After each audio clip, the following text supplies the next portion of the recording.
Hi, this is Eric Brandt with Autotrader, and if you've ever seen one of these things in traffic and wondered what it was, then you're in the right place. If you'd like to know more of my thoughts on the Polaris Slingshot, click on the link below and visit my column on autotrader.com/oversteer. Now, just by looking at this thing, there might be a bunch of questions coming to your mind. In the last couple of weeks that I've been driving this thing around, it's almost impossible to bring it to a complete stop without somebody asking me something about it. So to answer some of those questions, I'm about to reenact for you the average interaction that I have with the average Wisconsinite when somebody asks me about the Slingshot. Huh. Is this one of those Can-Ams? No, it's a Polaris Slingshot. Huh? A Polaris Slingshot? Oh, Polaris. Yeah, like the ATV and snowmobile company. How many cc's has that thing got? It's got a 2.4 liter GM Ecotec engine. Oh, it's a regular car engine? Yep, it's a Chevy Cruze engine. Well, what do you do if it rains? You get wet. Oh, and you can drive this thing anywhere? Yep, it's just as street legal as a motorcycle. Huh. And how much does one of these things cost? Well, this one is $31,000. This is the top trim, but they start at just under $20,000. Huh. Well, have fun. I will, thanks. The Polaris Slingshot was introduced in 2014, and in the last year or so, this wild three-wheeler, which is classified as an autocycle in most states, has actually seen some pretty significant sales growth. Having driven one around for a few days myself, it's easy to see why. I mean, just look at the thing. This Slingshot attracts more attention than any other vehicle I've ever driven, for obvious reasons. It doesn't look like anything else on the road, it has a really loud stereo, and it's bright green. The one I'm borrowing from Polaris is a Slingshot SLR LE, which is the most expensive model in the Slingshot lineup. With a starting price of $31,000, that might sound a little steep, but this thing is pretty well equipped. Most Slingshot models come standard with a fantastic Ride Command infotainment system similar to the one found on Indian motorcycles, which is also owned by Polaris. This one includes navigation, Bluetooth, a radio, Rockford Fosgate premium audio, and an extremely customizable screen that can show you just about any information you want to know about your Slingshot. The SLR LE model also includes Sparco pedals, a Sparco steering wheel, a Sparco shifter, these generously bolstered seats, Bilstein 10-way adjustable suspension, a tinted windshield, and of course this wild paint job. To me, one of the most unusual things about the Slingshot is the branding. Now you can see here that the Slingshot has its own little triangular logo, and that's not all that unusual for a model to have its own logo. But what is unusual is how much this thing says Slingshot on it and how little it says Polaris. It says Slingshot on all three wheels. It says Slingshot twice on the hood, 3 times if you count the little emblem in the front. It says it twice on the back, and my personal favorite, it says it in huge letters underneath the infotainment screen. As for the word Polaris, I can only find the Polaris logo on here twice. It's embossed right in the front, which you can kind of see, and it says it again on this little emblem on the glove box. So who is the Slingshot for? Is it competing with motorcycles or sports cars? Is it supposed to replace your Harley Davidson or your Miata? The Slingshot is priced like a big motorcycle, between $20,000 and $30,000. That puts it in about the same price range as a lot of the big touring bikes from brands like Harley Davidson, Indian, Yamaha, and Honda.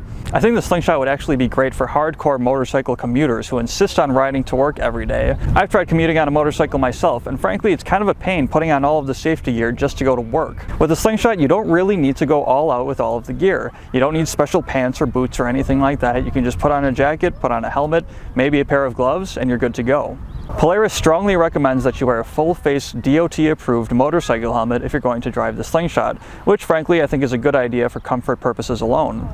That brings me to what I think is one of the biggest downsides of the Slingshot, which is storage. All it has for storage is these compartments behind the seats. You open it up, and you can fit a backpack back there, but not much else. If I'm riding a motorcycle, I can just put a backpack on my back. The only other spot for storage on the Slingshot is this abnormally large glove box, which admittedly is pretty generously sized. But if you want to go camping for a few days in a Slingshot, you're going to need to figure out an aftermarket solution like a trunk for the back or extra saddlebags or something. But with a big touring motorcycle with saddlebags and a top box and stuff like that, I think you could actually fit more stuff in something like that rather than the Slingshot, which takes up a lot more space in your garage than a motorcycle. Alright, so the Slingshot is comparable to a big motorcycle, but what about sports cars? This thing costs 31 grand. For 31 grand, you can get the nicest Miata in the world. But the big difference between something like this and a regular roadster like a Miata or a Fiat 124 Spyder is that this thing will turn every single head that it passes in traffic. You can't park this thing anywhere without somebody asking you about it. But you know what a Miata does have? A trunk. It has 4 wheels. It has a top. You can drive it in the rain. So it doesn't take very long to see the trade-offs between a Slingshot and either a motorcycle or a sports car. It's just up to you to decide if you want something like this or something a little more traditional. So what is it like to drive a Polaris Slingshot? Well, to put it briefly, it's as wild as it looks. I took this thing up to some fantastic roads in the north woods of Wisconsin to put it through its paces. Take a look. Driving the Slingshot is a driving experience that's not quite like anything else. It's kind of like a go-kart or a UTV, but it's much faster and has a lot more technology. It's kind of like a motorcycle, but you're controlling the vehicle like a car. It's kind of like a convertible, but there are also no doors along with no roof, and you're very low to the ground. Overall, it makes for a drive that needs to be experienced to be fully understood. Yes, it has a naturally aspirated Ecotec engine, which is not exactly famous for its thrilling performance, but in this package, it delivers plenty of grunt, and I assure you, you'll never get bored with it. People who are into lightweight sports cars love to talk about power-to-weight ratios, and the power-to-weight ratio of this Slingshot is about the same as that of a Porsche 911 Carrera. So if you have any speculation about a lack of power in the Slingshot, just based on the numbers, believe me, this thing is far from underpowered. Oh, and this thing has a sound that's far different than any other Ecotec-powered car I've ever heard. This has to be one of the meanest sounding naturally aspirated four-cylinders you can get anywhere.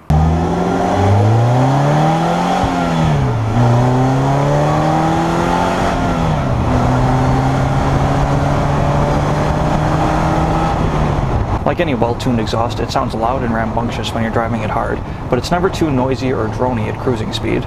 The enthusiast in me loves the fact that the Slingshot is manual only, but I also can't deny that an automatic option would bring the barrier of entry down a bit. I don't think I'd be surprised to see one in the future. This transmission was a pleasure to shift with short throws on the Sparco shifter. I was a little surprised when I first got it and saw that it was only a 5-speed, now that 6 speeds are kind of the standard on big motorcycles and performance cars, but in the many miles that I put on the Slingshot, I never found myself wanting another gear. I was expecting the Slingshot to be a bit floaty in terms of handling, just based on the shape and size of the thing, but I was pleasantly surprised by how well it handled. The adjustable Bilstein suspension makes for some very satisfying handling, allowing you to confidently take this thing into corners at pretty high speeds. I drove the Slingshot on some very curvy roads and I was able to make turns at speeds much higher than the suggestions on the signs, and I never felt like I was overdoing it. I can't speak to the quality of the suspension on lower trims, but I can say that this Bilstein-equipped Slingshot loved the turns. The hilariously wide tires didn't hurt either. The road you see here is Highway 55 in the north woods of Wisconsin. It's a road I've driven many times in several different cars and motorcycles. Despite having a pretty intimate knowledge of this road, driving it in the Slingshot was almost like experiencing this road for the very first time. The driving experience the Slingshot offered was that different from a car or a motorcycle. I was taking turns at speeds I'd never attempted before without ever losing a shred of confidence. This experience is what gives me my theory that it is impossible to be bored behind the wheel of a Slingshot. The Polaris Slingshot is pure fun. So if you want something that gives you a real open-air roadster experience, gets a ton of attention, and you have a lot of garage space to spare, then the Polaris Slingshot is for you.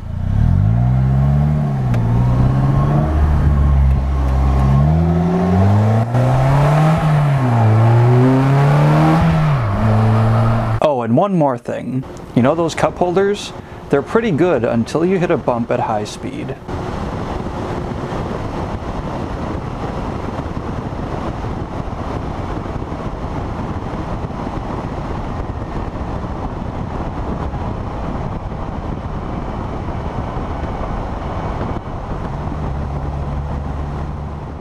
If you enjoyed this video, or if you just liked watching me spill on myself, then like this video and subscribe to Autotrader for more.